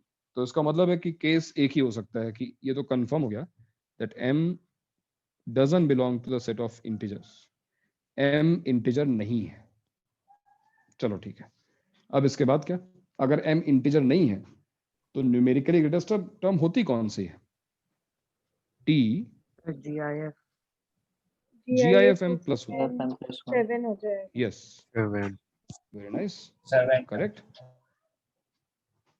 सो चारवी GIF M अगर 7 है तो M क्या होगा? M If 7 से 8 के बीच में उसका very range. nice. If GIF of M is 7, यानी हम उन नंबर्स की बात कर रहे हैं जिनका इंटीजर पार्ट 7 है, so these numbers should fall between 7 and 8. जो लोग इस बात को नहीं समझ पा रहे हो, मैं डिटेल में लिख रहा हूं. GIF M plus 1 is equal to 8 implies GIF of M is equal to 7. किसी नंबर का GIF यानी उसका ग्रेटेस्ट इंटीजर फंक्शन, यानी वो इंटीजर जो उससे जस्ट छोटा होता है, वो 7 है, तो वो नंबर 7 से बड़ा ही तो होगा, बट वो 8 से ऊपर नहीं आ सकता, वरना 8.1 का तो GIF 8 हो जाएगा ना. तो डेफिनेटली जो M है वो 8 और 7 के बीच में होना चाहिए. क्या यहाँ पर इक्वलिटी आएगी? क्या यहाँ पर इक्वलिटी आ सकती है? नहीं आएगी। देखो भाई, नहीं 7 सर। 7 का GIF 7 ही होता है. हाँ, लेकिन बिकॉज ऑफ दिस कंडीशन कि M कोई इंटीजर नहीं हो सकता, इक्वलिटी नहीं आनी चाहिए. ऑलराइट, तो अब हम आते हैं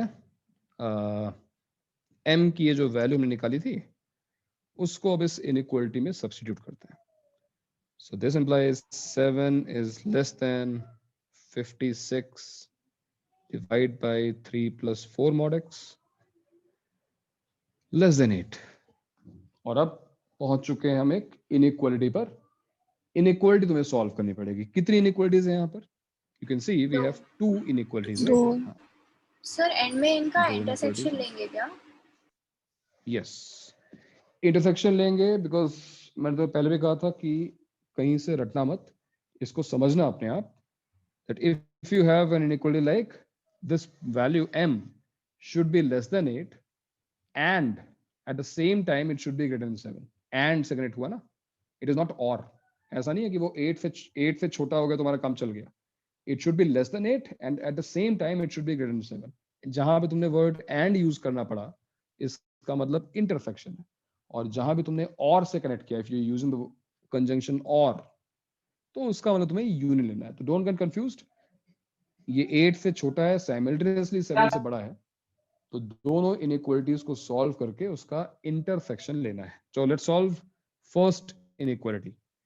7 less than 56 upon 3 plus 4 mod x. ये first 3 mod 4 plus 3 mod x. 3 mod x plus 4. उल्टा लिख दिया मैंने क्या? So 4 plus 3 mod x, sorry 4 plus 3 mod x. ठीक है, जो भी है सॉल्व करो, बताओ क्या आता है इस इनइक्वालिटी का result. And solve for mod x less than 4/3 and mod x greater than 1. Okay. Cross multiplication and everything is allowed now. Reason बहुत सिंपल सा है, सब कुछ पॉजिटिव है.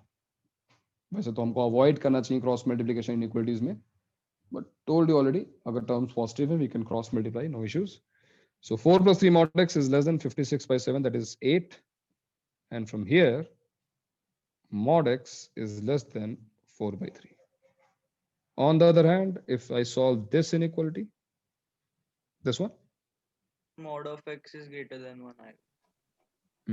56, 4 plus 3 mod x is less than 8, implies 4 plus 3 mod x is less than 7. Greater than 7 ना. और यहां से क्या आएगा? mod x is greater than 1. What is the intersection of these two? X belong to 1 से 4 by 3. Mod x. Mod x belongs to 1 to 4 by 3. और इसका मतलब क्या हुआ? x कहाँ पे है फिर? अगर mod x 1 से 4 by 3 के बीच में है, तो x की वैल्यू क्या है? -4 by 3. -4 by 3 to 4 by 3. -1. Oh, correct. -4 by 3 to -1 union 1 to 4 by 3. Because we are talking about mod x, that means magnitude of x. तो वो कौन से नंबर्स हैं जिनका मैग्नीट्यूड इसके बीच में फॉलो करता है? 1 to 4/3 तो है ही, उसका negative counter part -4/3 to -1। Number line पे देखना चाहो तो कुछ ऐसा है, 1 to 4/3 अगर इधर शेड हुआ तो उसकी मिरर इमेज -1 to -4/3, ये वाला पार्ट हो गई ना। दोनों का मैग्नीट्यूड तो सेम ही रहेगा ना, -1 का मैग्नीट्यूड 1 ही है, 1 का मैग्नीट्यूड 1 ही है। तो ये है हमारा final answer. And this I can not से एडवांस कैलिबर क्वेश्चन बिकॉज बहुत पहले ऐसे क्वेश्चन आते थे, बट मेन कैलिबर तो है, मेन के लायक क्वेश्चन तो ये है, क्योंकि इस लेंथ इतनी है इसकी कि सीईटी भी नहीं आ सकता। तो मेन के लिए अच्छा है, ठीक ठाक क्वेश्चन है। ठीक है, समझ में आया? नोट कर लो उसका सोल्यूशन। ट्रिकी पार्ट कुछ भी नहीं था, बस ये चीज हमको देखनी है कि जीआईएफ हमको पता है तो एम क्या होगा, और एम के बाद इनइक्वालिटी सॉल्व करनी है, आंसर आ जाएगा। अभी और करते हैं क्वेश्चन, इसको नोट करो। सर किसी को कुछ कैसे सेपरेट ग्रुप्स में बना है?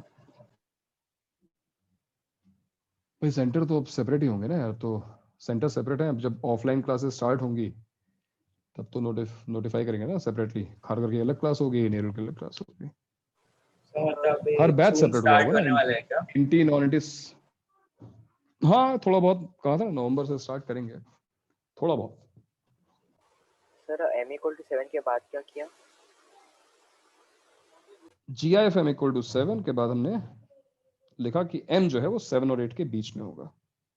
ऑब्वियसली किसी नंबर का इंटीजर पार्ट 7 है तो नंबर 7 और 8 के बीच में है ना, और फिर हमने इनइक्वालिटी सॉल्व कर मैंने दी। कुछ और मेथड से किया, मुझे अजीब सा आंसर आ रहा है। अच्छा, किस मेथड से किया था? मैंने क्या किया कि उसके पहले वाला टर्म लिया और उसके बाद वाला टर्म लिया, एंड एक उससे छोटा पहले वाला टर्म लिया उसके बाद वाला टर्म लिया। हाँ, एंड ये सबसे बड़ा है। किसके पहले वाला तो किसके बाद वाला? T8 के, तो T7 is less than T8 और T8 is greater than T9, तो दो इनइक्वालिटीज आया। ओके, सो इसमें गलत आ रहा है मेरे को, एक इनइक्वालिटी x less than 4/3 आ रहा है और दूसरा inequality x² greater than x आ रहा है, जो कि for all real values true है। नहीं यार, तुम्हारा सही आना चाहिए, बिकॉज एक तरीके से हम वही काम कर रहे हैं, हमारा प्रूफ ही वही है ना, तो सही आना चाहिए। कैलकुलेशन चेक करो, सही आना चाहिए, चेक कर लो कैलकुलेशन एक बार, ठीक है? आप बोल रहे हो ना कि नवंबर से पार्शियली स्टार्ट करोगे, तो फुल टाइम क्लासेस होंगी क्या नवंबर से? नहीं, पार्शियली मींस सपोज मैंने 10 लोगों को कॉल कर लिया, 10 लोग आ गए, तो उनसे हम लोगों ने अपनी थोड़ी सी चिट चैट हुई, अपनी डाउट्स डिस्कस हो गए, कुछ अगर ऑनलाइन लेक्चर से मिस हो गया था तो कवर अप सेशन हो गया, बस for that purpose only, no regular lecture. Okay, no classes. कब से चालू होंगे आप बता सकते हैं? कुछ टेंटेटिव डेट है? Regular lectures, regular in sense कि तुम्हारा फुल बैच नहीं आएगा, बट जिन 10 लोगों को बुलाया जाएगा obviously with consent of your parents, उनको तो आना ही पड़ेगा। अब रेगुलर मतलब पूरी फुल स्ट्रेंथ पे क्लास जो होगी रन, वो मे बी, अगर मुझे लग रहा है कि मिड नवंबर से आ जाएगी परमिशन, तो हम ट्राई करते हैं, मतलब ऑनलाइन ऑफलाइन पार्शली चलाने की कोशिश करते हैं। उसमें भी तुम्हें मतलब 30-40% बैच को ही बुला पाएंगे, तो लाइक 50% को एक दिन पढ़ाया, फिर 50% को फिर से दोबारा पढ़ाया। हमारा एफर्ट थोड़ा बढ़ेगा, लेकिन ठीक है, थोड़ा थोड़ा करके स्टार्ट तो करना ही पड़ेगा। तो वैसा कुछ, but I hope December and तक, दिसंबर मिड तक एटलीस्ट शायद रन कर पाए फुल स्ट्रेंथ पे। आ गया मतलब टाइम बहुत क्लोज है, मान के चलो। बस ज्यादा रिस्क नहीं लेने का। खतरनाक खिलाड़ी की तरह के, मतलब ट्रेन पे भी कूद रहे हैं, बस में भी कूद रहे हैं, ऑटो की छत पे बैठ के आ रहे हैं, शक्तिमान की तरह। अपना जो है, जो भी प्रिकॉशन ले रहे थे, कुछ ओवर नहीं हुआ है, सब कुछ वैसा ही है, ठीक है ना? फालतू में टाइम वेस्ट हो जाएगा, बीमारी मार पड़ गए तो। बताओ भाई, ये क्वेश्चन समझ में आया? इसका सोल्यूशन सभी को समझ में आया? कोई दिक्कत तो नहीं है? Yes sir. चलो मैं एक सिमिलर क्वेश्चन कर रहा हूँ, अगर तुमको आ गया तो फिर लास्ट वन वाज वर्थ। क्योंकि ये एक्चुअली अच्छा पॉइंट है इस चैप्टर का। इसके बाद की चीजें इतनी ट्रिकी नहीं है। नेक्स्ट क्वेश्चन है हमारा 2 minus 3x whole power n। अब इस बार n नहीं दिया हुआ है। In this expansion for x is equal to 3/4। हमेशा x 1 नहीं हो, कुछ भी हो सकता है, right? For x equals to 3/4 if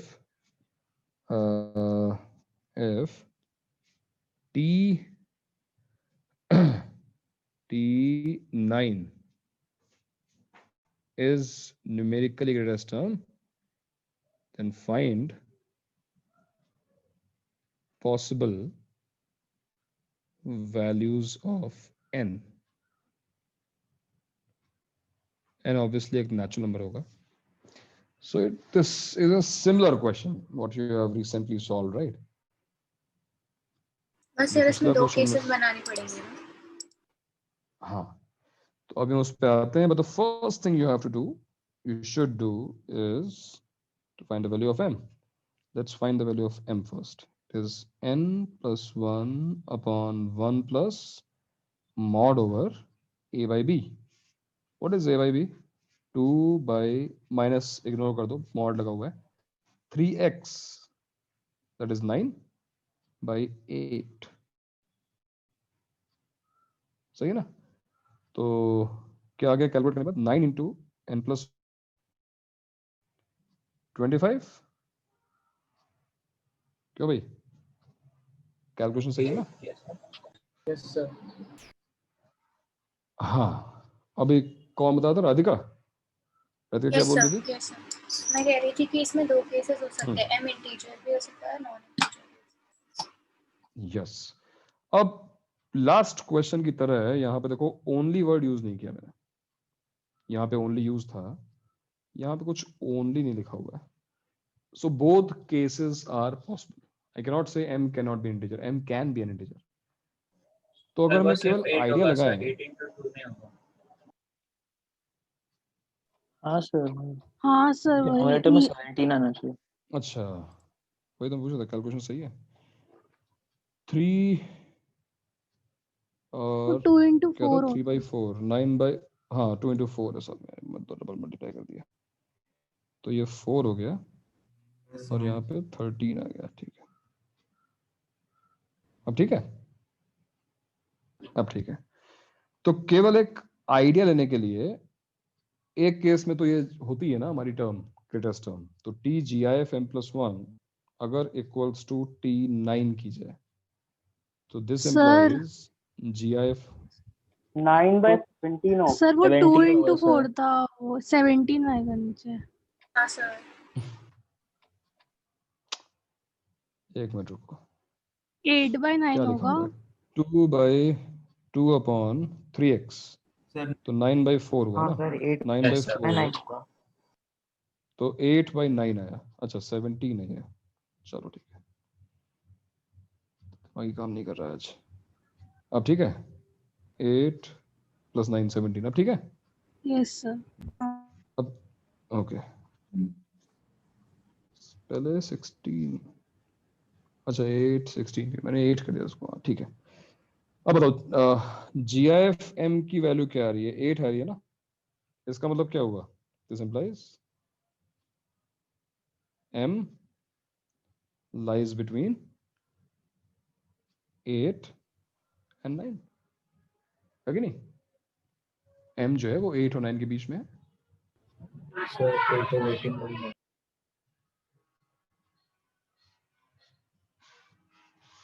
Zoeb.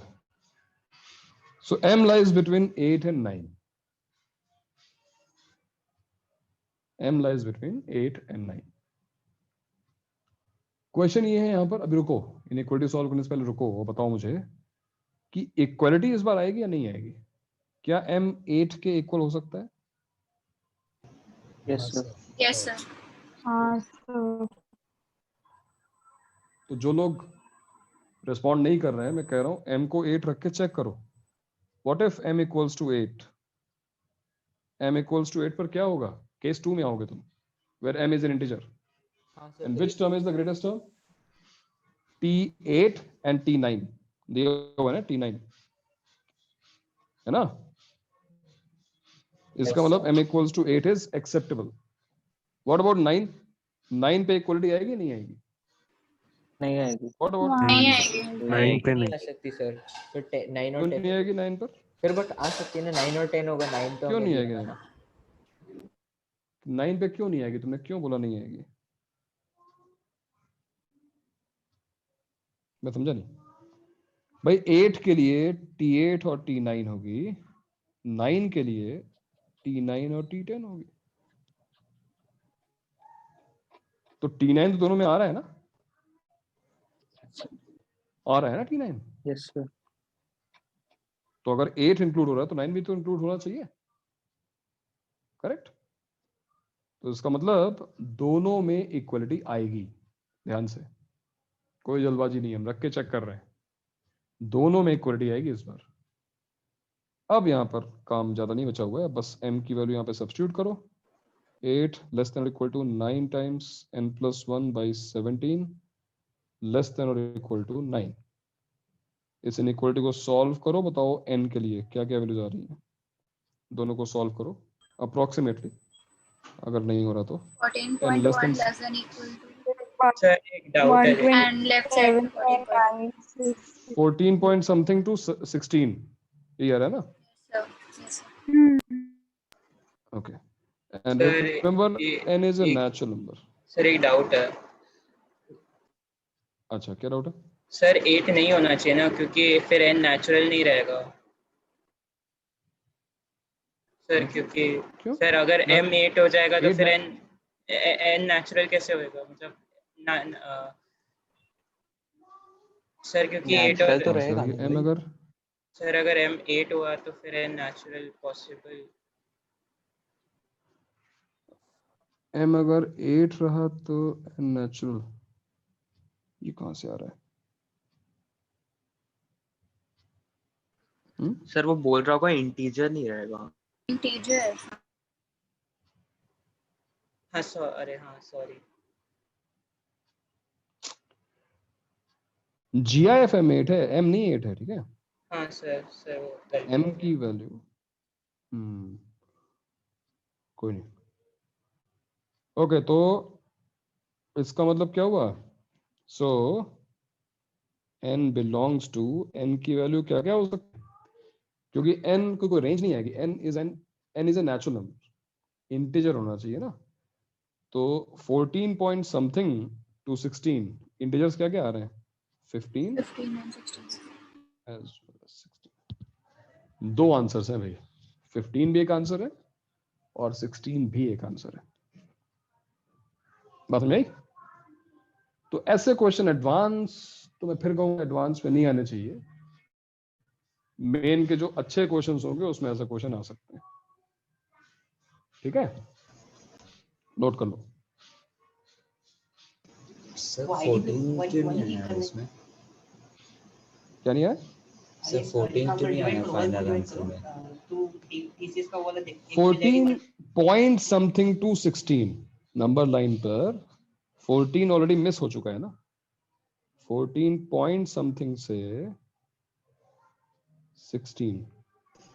Sir but उधर इक्वालिटी भी है इसलिए मतलब 14 भी इंक्लूड हाँ दी है इक्वलिटी, सही बात है, बट 14 पॉइंट समथिंग है भाई। तुमने उसको कैलकुलेट किया? नहीं सर नहीं, कैलकुलेट करो ना इसको। ये 14 नहीं लिखा हुआ है। 14 कितना आ रहा है? 14 पॉइंट क्या आ रहा है? किसी ने क्या कैलकुलेट? 14.1. तो 14 से आगे हैं हम, 14 पे नहीं है, ठीक है? अप्रोक्सीमेटली लिखा था मैंने। ओके सर एक डाउट तो है, 14 नहीं सोचो।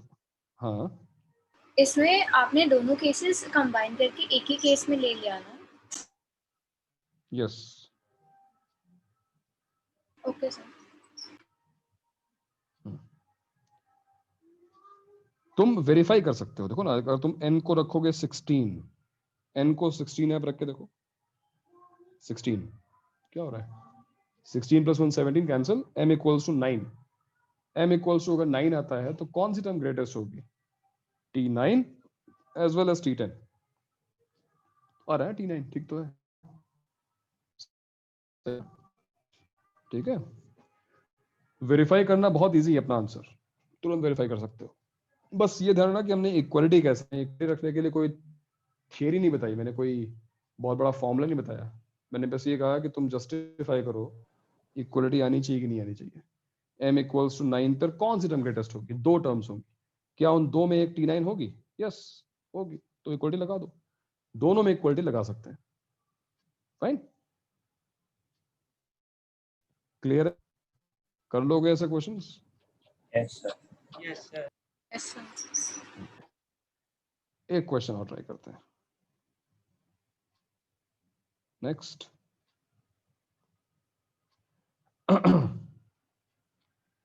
नेक्स्ट क्वेश्चन है, suppose 4 - 5x to power 19 in this expansion for x equal to 1. Find first part, term containing greatest binomial coefficient. Second,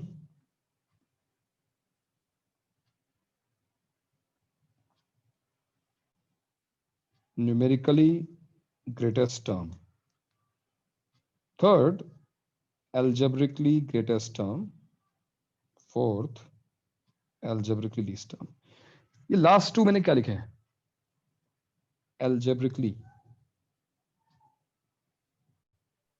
positive negative. हाँ सर, मतलब एनसीटी में से अगर मोड हटा देंगे तो फिर प्लस माइनस। हाँ, अब हम केवल एब्सोल्यूट वैल्यू की बात नहीं कर रहे हैं। तो जिस तरह हमने स्टार्ट किया था कि जोहेब के मार्क्स अगर -10 हैं, तो अनफॉर्चुनेटली अगर हम अलजेब्रिकली देखेंगे तो -10 लीस्ट होगा इस बार, ठीक है। और 8 जो है वो अलजेब्रिकली ग्रेटेस्ट टर्म होगी। तो जो लास्ट के 2 पार्ट्स हैं उसको हम डिस्कस करते हैं। पहले तुम जरा फर्स्ट 2 पार्ट्स के आंसर बताओ। फर्स्ट पार्ट का आंसर तो विद इन सेकंड्स आना चाहिए। T10 and T11. T10 and T11. T10 और T11. T10 T11. The two middle terms, right? बिल्कुल सही है। The greatest binomial coefficient is contained by middle terms in the expansion, 19 plus 1/2, यानी कि 20/2 10th term and 11th term. Numerically greatest term निकालने के लिए first to calculate m जरा calculate कर लो भाई, क्या आ रहा है? 20 upon 11.1. 1 plus 4/5. हाँ, तो क्या रहा है? 11 point something. 11 point something आने का मतलब क्या हुआ कि कौन सी टर्म होगी?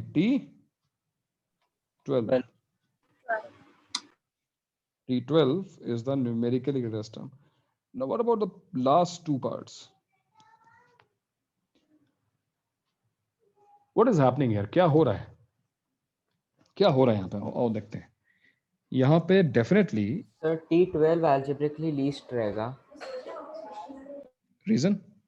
सर T12 के लिए R = 11 है, तो R = 11 पे वो नेगेटिव रहेगा एंड उसका मतलब सबसे ज्यादा मैग्नीट्यूड उसी का है, तो नेगेटिव ऑफ सबसे ज्यादा मैग्नीट्यूड algebraically least रहेगा ना। वेरी नाइस भाई। ये चीज तो हमको पता है कि अगर किसी टर्म का मैग्नीट्यूड सबसे बड़ा है और वो टर्म पॉजिटिव भी है तो वही टर्म तो अलजेब्रिकली ग्रेटेस्ट होगी। और ऑन द कॉन्ट्ररी अगर ग्रेटेस्ट उससे जस्ट पहले वाला टर्म होगा ना,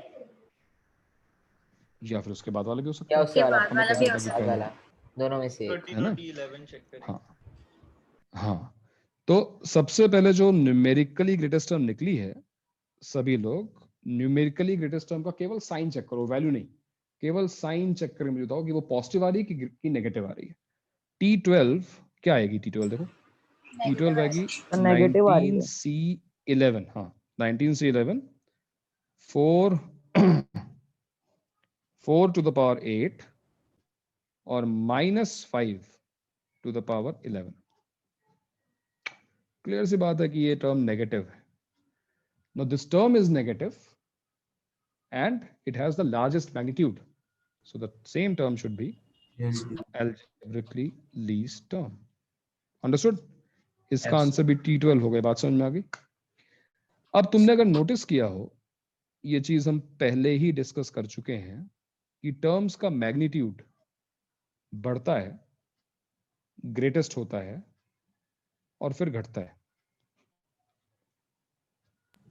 दूसरी बात ये नोटिस करो कि जिस एक्सपेंशन की हम बात कर रहे हैं उसमें बीच में यहाँ पे नेगेटिव साइन है।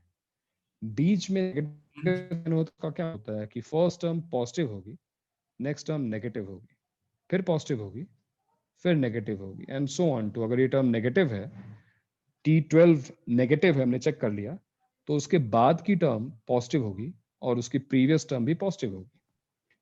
We are looking for a term which is algebraically greatest. Obviously positive तो होनी चाहिए, नेगेटिव टर्म तो अलजेब्रिक ग्रेटेस्ट नहीं हो सकती अगर कुछ पॉजिटिव टर्म्स भी हैं तो।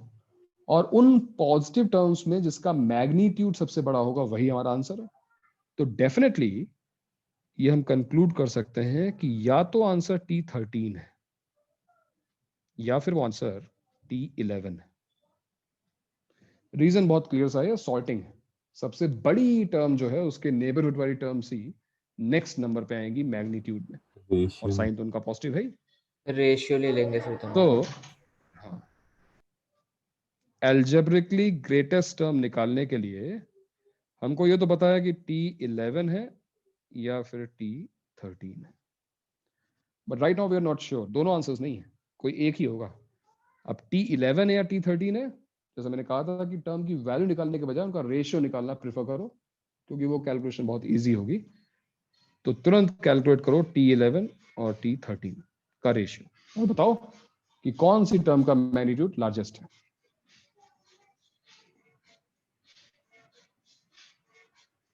Is it T11 or T13?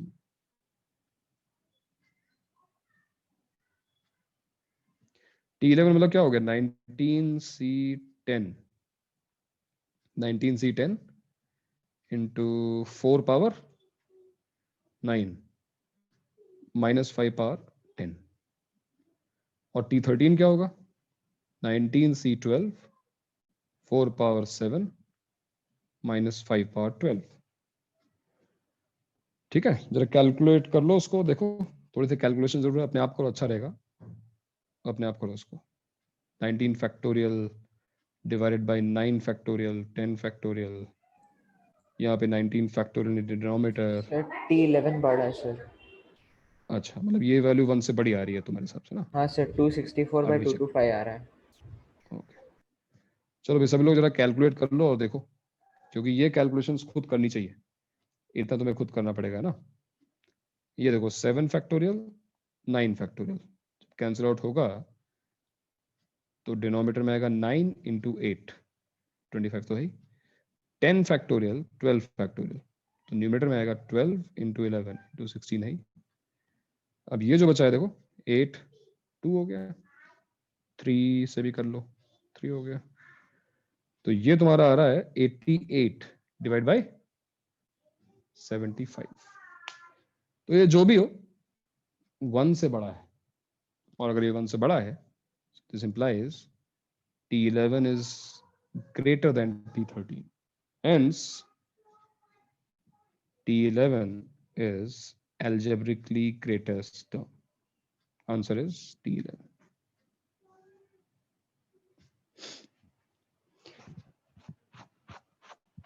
तो हमने इसमें न्यूमेरिकली ग्रेटेस्ट टर्म के साथ साथ algebraically greatest और algebraically least terms को भी ले लिया।